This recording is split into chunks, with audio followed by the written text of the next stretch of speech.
বেলপুরি নাকি ফুচকা, কোনটা আপনার পছন্দ? হ্যালো গাইস, আসসালামু আলাইকুম।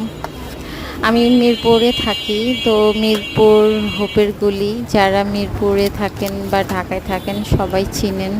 তো আজকে সেখানে একটু গিয়েছিলাম, একটু কাজে গিয়েছিলাম। তো এই কাজের ফাঁকে আমি একটু বেলপুরি খেলাম। তো তারই ছোট্ট একটা ভিডিও করে নিলাম আপনাদের সাথে শেয়ার করার জন্য।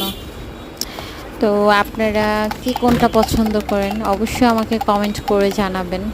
আমার কিন্তু বেলপুরি বা ফুচকা দুইটাই খুব পছন্দের খাবার এবং লোভনীয়। মেয়েদের আসলে বেলপুরি বা ফুচকা সবারই খুব পছন্দ। তো এই খাবার পছন্দ করে না এমন কেউ আসলে নাই। তো কমেন্ট করে অবশ্যই জানাবেন। আজকের জন্য টাটা, বাই বাই।